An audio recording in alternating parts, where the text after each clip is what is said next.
ang mga kwento ng pag-ibig, kwento ng buhay, at kwento ng pag-asa dito sa Barangay Love Stories. Love Stories. Lahat tayo ay isinilang ng isang ina. Ngunit hindi lahat ay pinalad na magkaroon ng mabuting ina o lumaki sa piling ng isang ina. Kaya tinahanap natin ang kalinga nila. At kung hindi man natin ito matagpuan ay ipinapangako natin sa ating sarili na kapag tayo'y naging ina, ibubuhos natin ang lahat ng pagmamahal sa ating anak. Ikaw kabarangay, naranasan mo na bang mag-mothering? Kahit sa isang anak, anakan lang.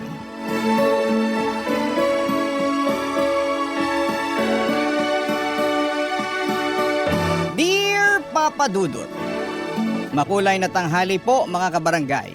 Sana po ay mapili po ninyo Papa Dudut ang aking kwento para itampok sa Barangay Love Stories. Alam po ninyo ay fan na fan niyo po ako. At lately ay pansin ko pong pumapayat po kayo. Ano po ba ang sekreto ninyo? Ang atribida ko po natutuwa lang po talaga ako na nabibigyan ninyo ng boses ang platform ng ordinaryong tao na katulad ko na ikwento sa buong mundo ang kanilang struggle na napagtagumpayan. Ako po si Rene, super fresh pa po sa aking alaala. Yung mga panahon na fresh pa po ang beauty ko. Sisimulan ko ang aking kwento noong 1980s. So alam na ng mga kabarangay natin na gurangchi na ako ngayon. Pero doon tayo sa freshness. Noong mga panahon kasing yon ay sobrang tabu pa po ang pagiging out and loud ng mga bakla. Kaya karamihan sa mga kabaklaan society ay kloseta. Paminta ang aura. Ganon din ako. Pinipilit kong maging pamen pero hindi talaga kaya ng powers ko na pigilan ang totoo kong pagkatao.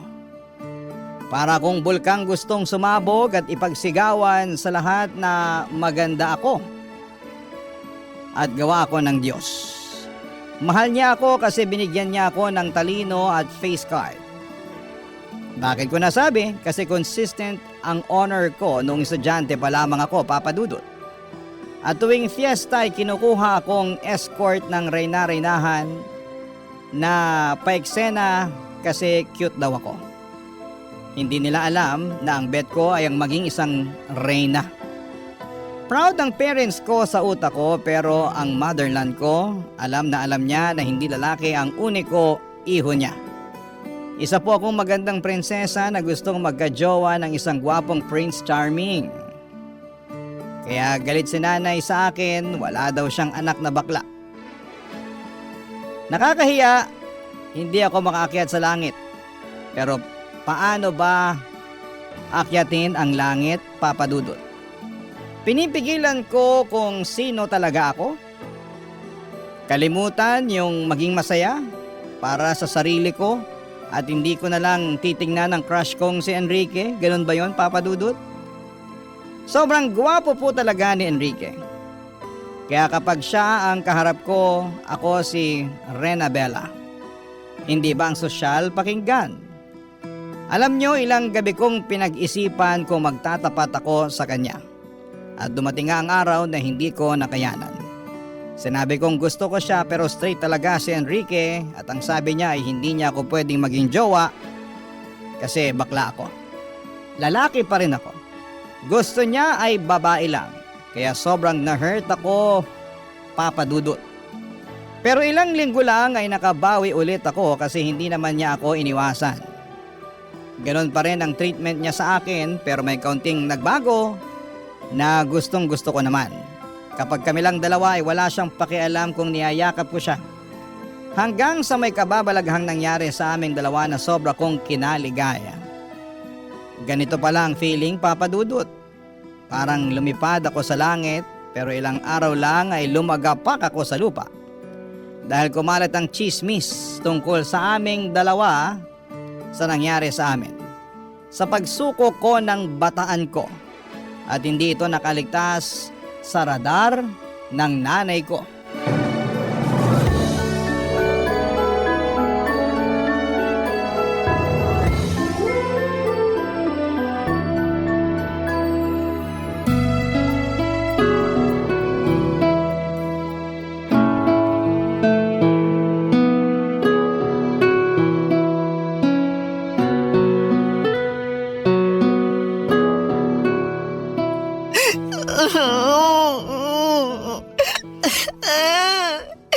Nay, tama na po. Hindi mo lang inisip ang kahihiyan namin. Nay, ang sakit-sakit na po. Ang dami ko na sugat. Di pa sapat yan. Kailangan magtanda ka. Nay naman, maawa naman kayo sa anak ninyo. Ngayon gusto mo kaawakan ka. Matapos mo ipahiya ang pamilya natin. Ay nako, hindi ka ba nag-iisip? Di ba honor student ka? Bakit hindi mo ginamit yung utak mo? Puso po kasi ang ginamit ko, Nay. Ay nako, tigilan mo nga ako, Rene. Lalaki ka. Lalaki ang pinanganak ko. Lalaki ang panganay ko, hindi bakla. Hindi niyo po ba talaga ako matanggap, Nay? Anong magagawa ko? Bakla po talaga ako. Tigilan mo. Di ka bakla. Alam mo kung malalaman to ng tatay mo? Naku, hindi lang bugbog ang aabutin mo. Mas malala pa rito. Eh, ganito po talaga ako, Nay. Magpakalalaki ka.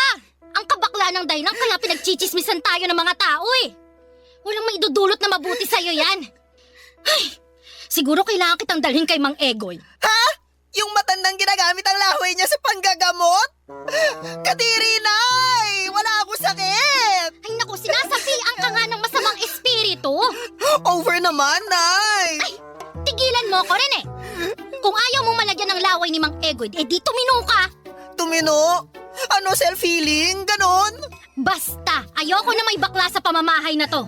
Kung di, palalayasin kita. Ay, sobra naman kayo, Nay! Layas talaga! Hindi ba kayo naaawa sa akin?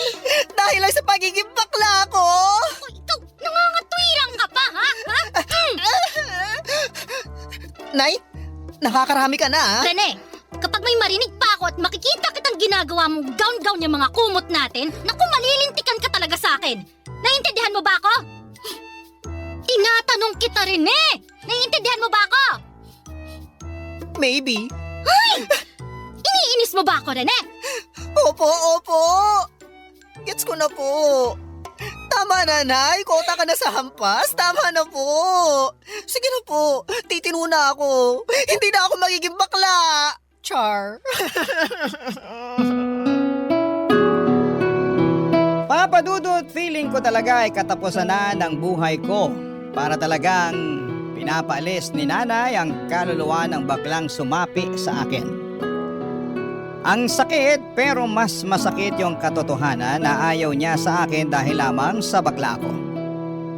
Pwede niya sana talaga akong pagalitan na bakit ko ginawa yon kay Enrique na bata pa ako. Wala pa sa wastong edad. Doon maintindihan ko siya pero ang punto niya ay bakit ako bakla at nakakahiya ako dahil sa kabaklaan. Pero syempre, sinunod ko na lamang si nanay para matapos na ang eksena na yon. Sinubukan kong maging super pamen. Kulang na lang ay manligaw ako ng babae para pagtakpan ang totoo kong pagkatao. Sobrang hirap. At alam ko kung bakit ako naghihirap dahil sa mga chismosang nagpakalat ng magandang tagpo sa amin ni Enrique.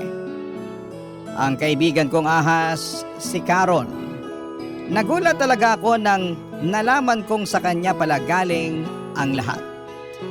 Sa mga kwento pala talaga, may mga subkontrabida. Siyempre si nanay ang main kontrabida ko kasi lahat na lamang ay bawal. Hindi ko tuloy at hindi niya ako tunay or feeling ko tuloy ay hindi niya ako tunay na anak. Puro sermon at pananakit lang ang inaabot ko sa kanya dahil sa nag-iisang dahilan. Bakla ako. Pero itong si Carol sobrang pakialamerang frog. Akala ko ay kakampi ko siya at akala ko ay mapagkakatiwalaan ko siya pero sinaksak niya ako ng patalikod. Para siyang mangkukulam na ayaw maging masaya ang isang prinsesang katulad ko, Papa Dudut.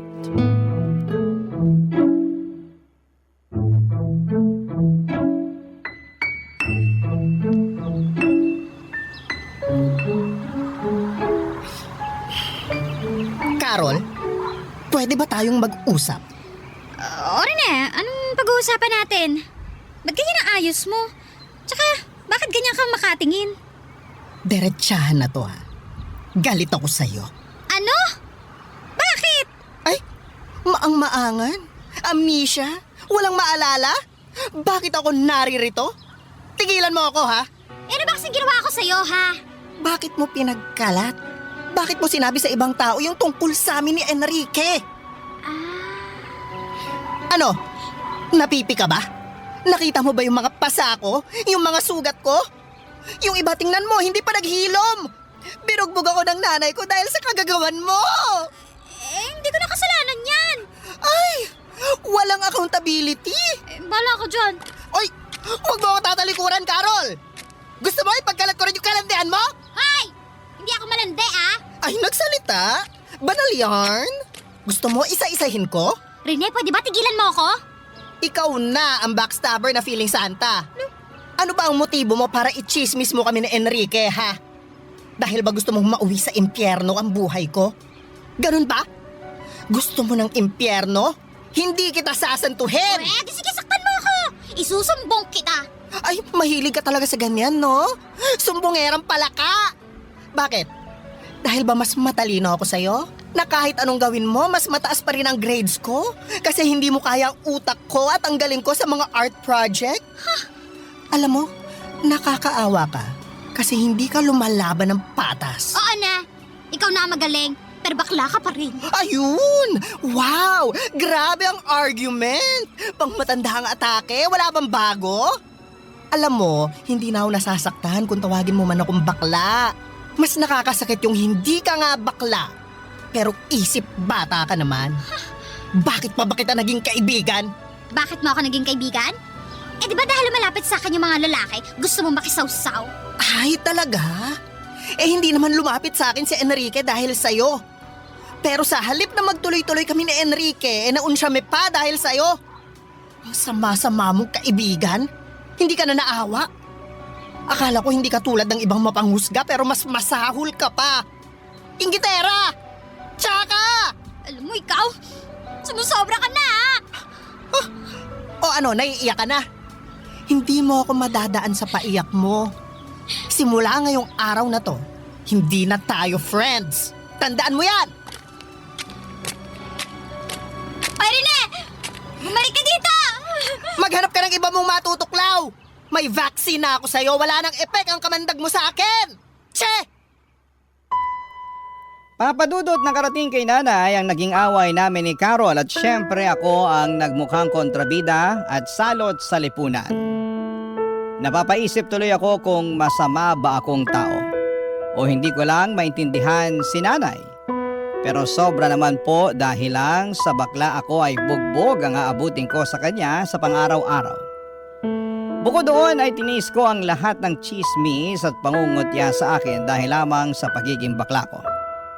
Maharot daw ako, wala daw akong hiya at tagapalaganap daw kami ng mga sakit. Ganon kalala ang mga tao sa amin. Sobrang tiniis ko ang lahat hanggang sa makatapos ako ng high school at doon ko napagdesisyonan na lumuwas ng Maynila. Sabi ko sa sarili ko na hindi na ako babalik pa sa Masbate. Gamit ang inipon kong pera ay lumuwas po ako ng Maynila. Nakituloy muna ako sa isang kamag-anak pero hinahamak din ako. Buti na lamang at nakahanap ako ng trabaho at tuluyan na akong namuhay ng mag-isa. Namuhay ako na walang inaalalang ibang tao. Namuhay ako bilang kung sino talaga ako. Bilang magandang Rena Bella. Barangay Love Stories. Barangay Love Stories. Ginawa kong araw ang gabi. Todo kayod ako sa trabaho para makaipon, Papa Dudut. Naging janitor ako, waiter at kung ano-ano pa. Hanggang sa dumating ang araw na kaya ko nang pagsabayin ang trabaho at pag-aaral. Kumuha ako ng kursong accountancy. Bilang mukha akong pera ay bet kong maging propesyon ng tagabilang ng pera. Basang nasa isipan ko lang talaga noon ay gusto kong yumaman at ayaw kong hamakin ako ng mga tao. Gusto kong ipakita sa kanila na baklaman ako pero hindi nyo ako pwedeng tapakan. Kasi narating ko ang mga pangarap ko sa buhay. Sa awa ng Diyos, natapos ko ang accountancy kaya nakapagtrabaho ako bilang isang bookkeeper. Kahit professional na ako ay hindi pa rin nawawala ang mga bully dahil lamang sa kabaklaan ko. Pero wala nang titindi pa sa mga ginawa ng nanay ko noon sa akin. Kaya naman naging matatag na ako, Papa Dudut. Nakapagpundar ako ng isang bahay na hinuhulugan ko sa Mandaluyong. Hanggang isang araw, nakilala ko si Vince. Ngayon pa lamang ay sasabihin ko na walang kahit na anong namabagitan sa amin ni Vince. Si Vince ay isa ring bakla, dalagitang bakla. Naglaya sa probinsya nila kasi ayaw din ng mga magulang sa kanyang pagkatao. Nagmakaawa ito sa akin, Papa Dudut, na sa akin muna tumira. Siyempre naawa ako. Mabait naman siya, tumutulong sa gawaing bahay pero dahil bata pa ay may mga bagay na kailangan ko rin talagang pag-aralan. Ang naiiba lang, hindi ko pinupuna ang pagkatao niya. Saka yung mga pangaral na parang isang inang nagmamalasakit talaga ang ginagawa ko sa kanya sa tuwing nagkakamali siya. Tulad ng huwag agad magtitiwala sa mga lalaki dahil mapagsamantala lamang sila sa kahinaan nating mga magaganda. Habang tumatagal, napamahal na ako kay Vince. Tinuring ko siyang anak, kaya todo support ako para mapaaral siya. Pero may ugali talaga ang anak kong ito na kailangan ko pong ituwid, Papa Dudut.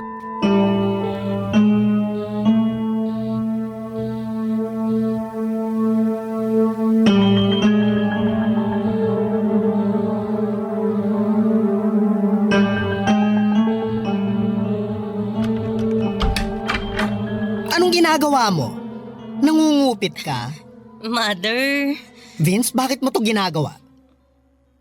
Sagutin mo ko. Hindi pa ba sapat ang ginagawa ko sa'yo para ganituhin mo ako? Pinagnanakawan mo ako ng pera? sorry mother. Ilang beses mo na tong ginawa, ha? Kaya pala nawawalan ako ng pera dahil ninanakawan mo ako? Eh tayong dalawa lang dito sa bahay. Pinapaniwala ko lang ang sarili ko na baka mali lang ako. Pero ngayon, nakita kita sa akto. Mother, sorry. Palalayasin mo na ba ako? Hoy Vince, huwag mo akong idaan sa paawa. Hindi ko sinabing palalayasin kita. Pero bakit ka nangungupit? Hihiya po kasi ako sa inyo eh.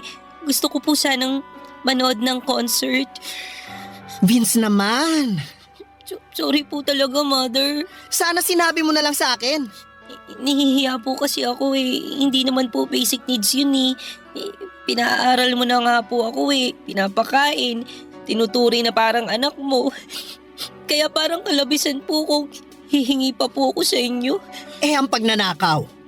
Hindi ba mas kalabisan yon? Mother, sorry po talaga. Mabuti na lang at nalaman ko ng maaga. Paano kung masanay ka na? Magiging normal na lang sa'yo ang magnakaw. Gawin mo ang madaling paraan para makuha ang gusto mo.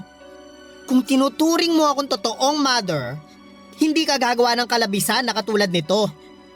Mali po ako. Mali po talaga yung ginawa ko. Huwag na huwag mong ugaliing maging sinungaling at magnanakaw, Vince, ha? Oo, bakla tayo. Pero hindi tayo sinungaling at magnanakaw. Hindi ako nahihiya sa pagiging bakla ko. Ang dapat mahiya yung nagnakaw at nuknukan ng sinungaling. Mother, pasensya na po. Sorry po talaga. Aalis na lang po ako. O aber kung aalis ka, saan ka naman pupunta? Maghahanap po siguro ng trabaho. Hindi ko po alam. Hindi, huwag kang umalis. Po? Ipangako mo sa akin at sa sarili mo na hindi mo na uulitin pa to. Masama ang manloko ng kapwa. Masama ang maging buhaya. Ayaw kong magpalaki ng buhaya. Ang gusto ko, matinong tao. Naiintindihan mo ba? Mother, ang bait-bait niyo pa rin po sa akin kahit ganun na po yung ginawa ko sa inyo. Paprangkahin na kita, ha? Red flag talaga ang ginawa mo pero napamahal ka na sa akin eh. At gusto kong intindihin ka at gabayan para maging mabuting tao ka. Ha? Yes, Mother. Magiging mabuting tao po ako. Huwag lang sa salita, ha? Gawin mo, Vince. Gawin mo! Yes, Mother Renabella. Ay! Go, Vina!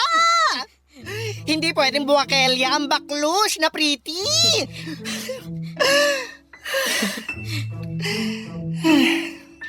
Basta mag-aral ka, ha? Hindi kita susukuan. Ipaglalaban ko ang mga pangarap mo sa buhay kasi that's how to mothering a beautiful daughter should be. Wow, English! Nag-aral kaya ako. Ang galing niyo nga po, Mother eh. Idol ko po kayo. Asus. O ito, bibigyan na kita ng perang pambili mo ng ticket para rumampa ka ng bongga. Bibigyan pa kita ng extra para may pambili ka ng outfit mo. Talaga, Mother? Kailan ba ako nangako na hindi ko tinupad? Oh, never pa po. O never naman pala eh. Kaya bongga ka sa concert. Yay! Thank you po, Mother. I love you. Oy, English! I love you too, anak. Papa Dudut, iginapang ko ang pag-aaral ni Vince dahil nakikita kong eto ang yaman na pwede kong ibigay sa kanya. Mahirap ang mag-aral. Naranasan kong igapang ang sarili ko at ayaw kong maranasan ni Vince ang paghihirap na yon. Sa totoo lang ay marami na akong baklang natulungan. Pero iba ang sitwasyon ni Vince. Kasi kinupkup ko siya at parang ako na ang naging nanay niya. Bilang isang ina ay tinupad ko ang aking obligasyon sa anak, ang suportahan ang kanyang pag-aaral at pangarap sa buhay. At sobrang saya ko po nang makapagtapos siya ng high school, Papa Dudut. Proud na proud ako sa kanya at sa sarili ko na kaya ko palang maging isang ina at tatay sa isang hindi ko kadugo. Pero trinato ko talagang anak. Siyempre may mga lalaki din naman ako kaya may mga masasayang araw din ang puso at katawang lupa ko. Pero iba rin talaga nang dumating si Vince, Papa Dudut. Nabihag niya ang puso ko nang biglang magpakita itong si Andrew sa akin. Sa bahay ko na tumira itong si Andrew, may mother at father na itong si Vince na anak-anakan ko. At tuwing umuwi si Vince galing sa school, sa college ay parang perfect family talaga kaming tatlo. Ang saya-saya ko po, Papa Dudut, pero may ginawa si Andrew na red flag sa akin.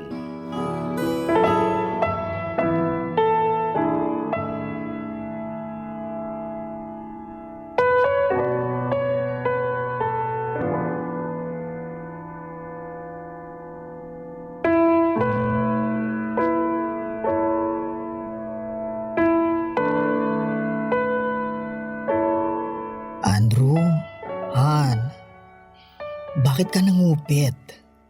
Bakit mo ginalaw yung ipon ko? Han, kasi Ang ayaw ko, yung sinungaling na nga, magnanakaw pa. teka lang. Ano kasi Han eh? Han, kasi Sige, magsinungaling ka pa. makinig ka. Kailangan ko lang kasi. Nasa ospital ang nanay ko sa Cebu. Yun. Ano? Oo. Tama ang narinig mo. Nasa ospital siya. Bakit hindi mo sinabi sa akin? Bakit kailangan mo pang nakawin ang pera ko? 2 beses ka pang nangupit. Sorry na. Aaminin ko, nagkamali ako. Pero ano yung una last week? Anong dahilan mo kung bakit mo kinuha yung pera ko nun? Yun na nga. Humihingi ang nanay ko. Unang nagkasakit ang tatay. Tapos, siya. Yun. Ganun. Ay, umayos ka Andrew ha. Akala ko nga si Vince ang kumuha ng pera. Kung hindi ko lang nakita sa bag mo bago ka pa umalis ng bahay, malamang si Vince pa rin ang pagdududahan ko. Kawawa naman yung anak ko. Pinagdudahan ko pa siya. Pero yun nga, imposible din ganun kalaki ang kinuha niya kasi para saan niya gagamitin. Han. Sorry na talaga. Nagkamali ako. Han, sa susunod magsabi ka. Hindi naman ako naging madamot sa'yo. Binibigyan nga kita ng panggastos mo habang wala ka pang trabaho, di ba? Nahihiya na ako sa'yo. Huwag ka nang mahiya. Ngayon pa ba na asawa na kita? Nakita ko ng lahat sa'yo. Eh, masama ang ginawa ko eh. Alam kong napipilitan ka lang dahil sa sitwasyon. Tama. Kaya ang lakas mo sa akin, Han eh. Kasi, naintindihan mo ako. Basta pagsusumikapan ko yung training ko para makapagtrabaho ako. Makapag-abroad. Basta paghusayan mo. Saka, baka kapag nakapag-abroad ka na, kalimutan mo na ako at magkaroon ka na ng ibang babae. Han, hindi ako ganun. Tumatanaw ako ng utang na loob. At saka, mahal kita eh. Totoo. Talaga ba? Oo. Mahal na mahal kita.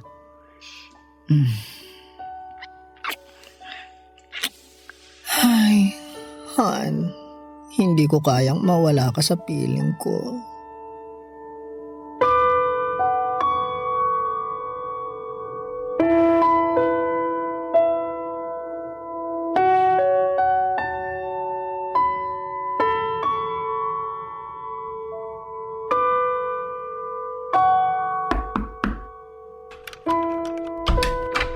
Vina, Mother? sorry anak. Mother, bakit po? May kasalanan ako sa'yo anak. Kasalanan? Bakit po? Umupo nga po muna tayo dito sa kama, Mother. Ano po bang kasalanan ng sinasabi ninyo? Nagkulang kasi ang pera ko. Kaya naisip ko na baka kumuha ka. Ano po? Kaya nga magsasorry ako kasi ikaw ang naisip ko. Mother naman. Mali nga ako. Nakonsensya ako at ikaw ang naisip ko. Pero ang totoo, si Papa Andrew mo ang kumuha. Ano po? Nagnakaw siya sa inyo? Ang lupit naman, ninakawan pa kayo? Pero okay na. Nagkaayos na kami. Talaga ba, Mother? Yesterday, ngiti pa lang niya, wala na. Ang rupok ko. Iba talaga, in fairness. Well, yummy naman si Papa Andrew. Truly, ang muscles, ang face, ang performance, pang opera. Mapapanganga ka talaga ng bongga. Mother, ha? Mukhang nandidiri ka. Baka ikaw, may nililihim ka na sa akin.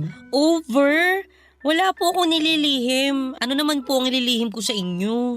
Love life. Mother, wala pa. Gusto kong graduate muna ng college. Hard to get tayo, ganon. Talaga. Yes. Vina, hindi kita pinagbabawalang magka-BF, ha? Kaya ayokong maglihim ka.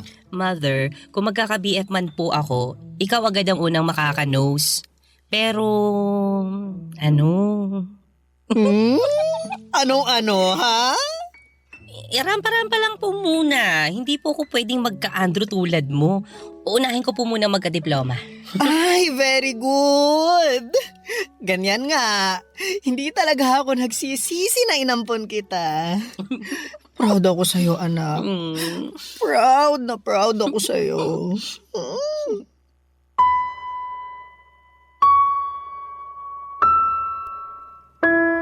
Papadudod, sobrang panatag ng loob ko sa aking mag-ama. Sobrang saya namin sa bahay at feeling ko talaga ay perfect na ang lahat.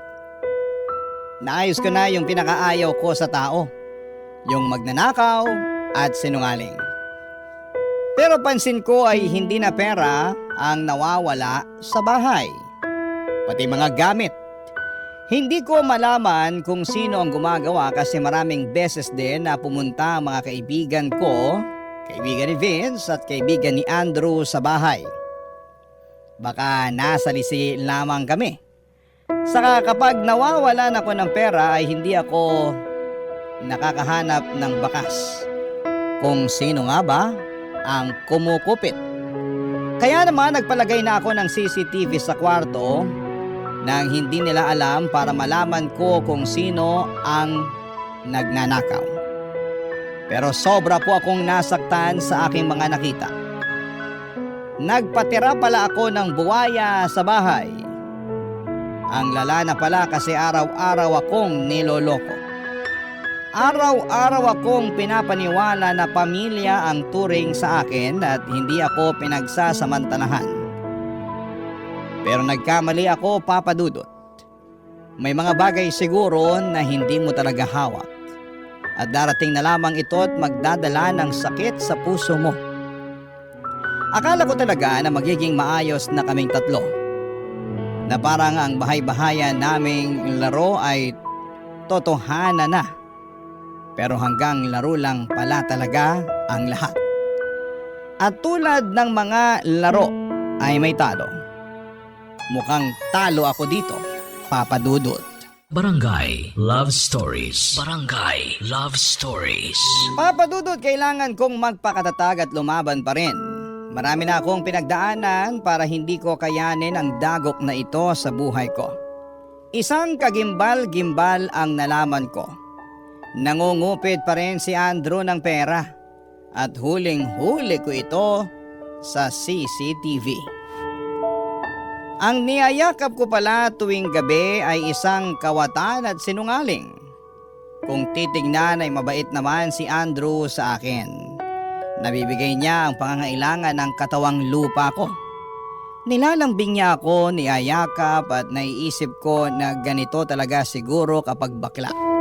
May mga lalaking talagang mapagsamantala at ginagamit ang kahinaan namin. Ilang araw din akong hindi nakatulog. Hindi ko siya makumpronta kasi ayaw kong mawala siya sa akin.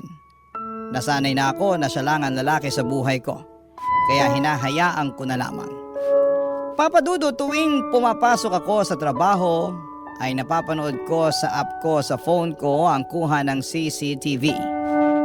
Dito na ako nagtataka kasi bakit pumapasok si Andrew sa kwarto ng anak ko. Nagnanakaw din ba siya? Hanggang sa iba na ang kutob ko. Pinalagyan ko na rin ng CCTV ang kwarto ni Vince. Hindi nila alam na may CCTV na pala ang loob ng bahay. Doon ko nalaman na may relasyon ang dalawa. Kaya nung nakita ko sa akto ang ginagawa nila ay dali-dali akong umuwi ng bahay para mahuli silang dalawa, Papa Dudut.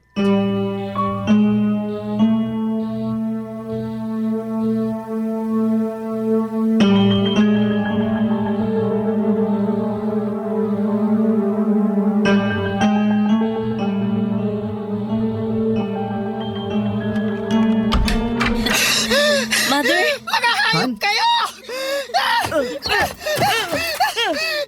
Tama na! Tama na! Bakit si Vince pa? Bakit? Rene! Han! Huwag mo ako matawag-tawag na Han! At ikaw, Vince! Ang landi mo! Bakit si Andrew pa? Mother!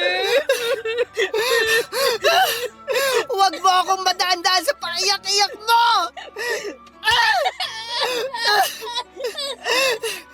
Pinakain kita! Binihisan! Ginawang tao! Pero isa ka palang ahas! At ikaw lalaki ka! Ang sama mo! Ang sama-sama mo!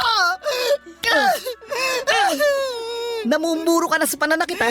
Karapatan kong saktan ka! Kasi ginawa niyo akong tanga! Rene, ha? Tigilan mo na to. Titigilan ko na talaga! Dahil palalayasin ko kayong dalawa! Lumayas kayo! Ano? Rene naman. Huwag naman ganun. Ano huwag? Matapos kong malaman ang kahalayan niyo! Sa anak pa natin talaga, Andrew! Rene naman. Pareho naman kayong bakla. Mapagbigay lang. Kasiyahan lang. Anong kasiyahan? Saka ano yung pangungupit mo? Kasiyahan lang din? Anong pangungupit yung pinagsasasabi mo? Wala akong kinupit, ha? Ay talaga naman! Ang magnanakaw! Kapatid talaga ng sinungaling! Wag mo akong pagbibintangan. Ikaw pa ngayon ang nagbabanta! May ebidensya ako! Ano? May CCTV ang buong bahay na to! Lahat ng galaw sa loob ng bahay nakikita ko! Ang pagnanakaw mo! Ang kahayupan yung dalawa! Kaya lumayas na kayo! Layas! Mother! Huwag mo akong matawag-tawag na mother! Wala akong anak na malandi at inaasa sa sarili niyang... Bakit mo nagawa sa akin yun, ha? Kung makaiyak ka naman, nakinabang ka rin naman sa akin ah. Nakinabang? O nabulag ako? Naakala ko matino kang tao. Nabudol mo ako! Pero ngayon, tama na ang katangahan ko sa isang tulad mong walang kwenta! Magnanakaw! Lumayas ka na! Kung hindi, ipapakulong kita! Papa Dudut, sobrang gumuho po ang mundo ko ng araw na yon. Nagalaga pala ako ng ahas at buwaya sa aking bahay. Sa araw ding yon ay pinatatag ko ang sarili ko. Hinanda ko ang puso ko. Kahit na anong iyak at paghingi ng tawad ni Vince ay hindi ko talaga binuksan ang puso ko. Hindi po pwedeng lumambot kasi ibang klaseng pagtataksil na ang ginawa niya. Nararapat lang na umalis na siya. Wakasan ang naging ugnayan naming dalawa. Inahas na niya ako ang mother niya. Wala na ang kahit na anong etsyos ang magpapabago sa desisyon ko. Nakita ko sa mga mata ni Vince na sobrang ayaw niya akong iwanan. Pero guilty siya sa ginawa niya. Si Andrew naman, mas nakita ko ang totoong kulay. Katulad lamang siya ng mga lalaking mapagsamantala sa mga bakla. Hindi ko naman nilalahat ang mga lalaki dahil may mga lalaki namang talagang genuinely na minamahalang karelasyon na bakla. Siguro hindi lang po ako pinalad. Naging tahimik ang bahay, wala nang Andrew at wala na ring Vince na nagchuchuk-tsakan kapag nakatalikod ako. Sa totoo lang, na-miss ko po si Vince. Umiiyak ako kasi nasasayangan ako sa kanya. Pero ginusto niya ang ginawa niya, ginusto niyang lokohin ang nag-iisang baklang nagpaka-mother sa kanya. Matapos ang halos 1 linggo ay bumalik si Vince, nagmamakaawa at humihingi ng patawad sa akin, Papa Dudut.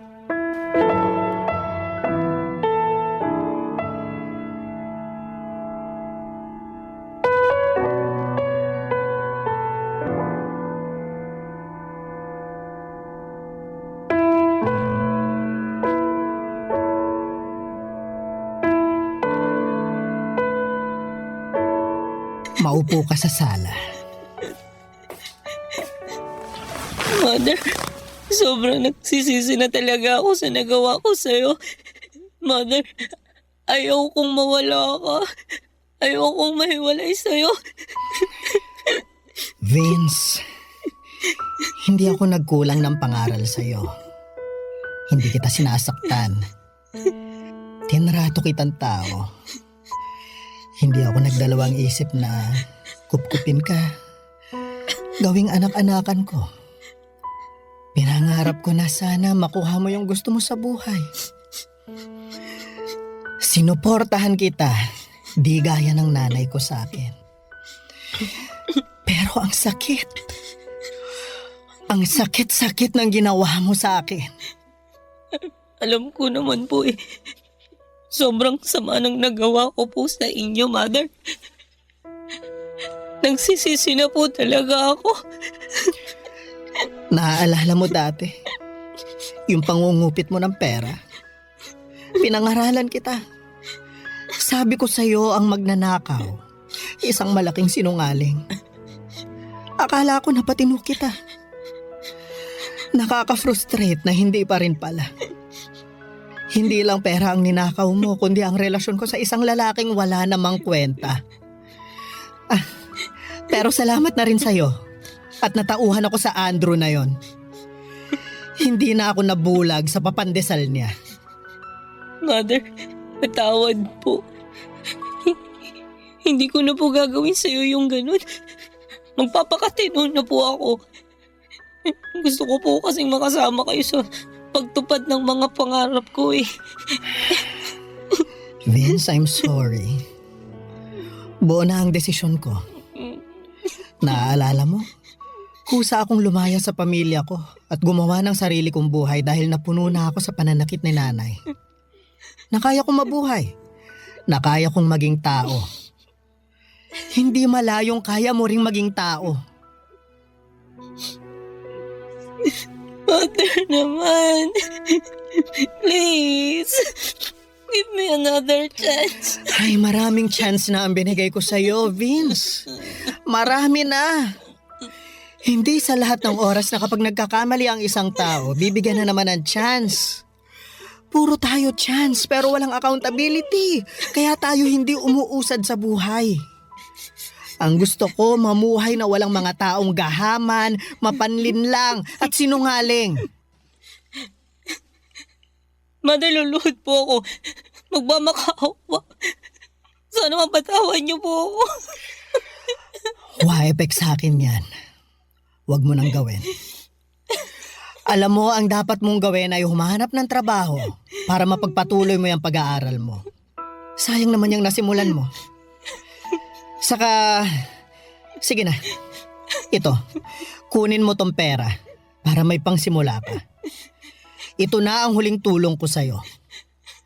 At wag na wag ka nang magpapakita pa sa akin. Papa Dudut, sobrang sakit pala na palayain ang isang tao na sobrang minahal mo. Ang sakit sa dibdib. Parang sinasaksak ang puso ko nang makita ko si Vince na bitbit ang ibang gamit paalis ng bahay. Nang sinarado ko ang pintuan, yun ang oras na kailangan kong kalimutan ang anak-anakan ko. Mahirap pero kailangan kong gawin. Sa ngayon, Papa Dudut, ay mag-isa na lamang po ako. Wala nang Andrew, wala nang Vince sa buhay ko. Pero natutunan ko na rin na hindi pala sukatan ng pagmamahal ang pagtitiis sa sakit at kasinungalingan. May mga kaibigan naman akong nananatili at doon ko nahanap ang lakas na muli akong bumangon. Para sa akin, Papa Dudut, walang masama sa pagiging bakla. Hinding-hindi ko ikakahiya kung sino po ako.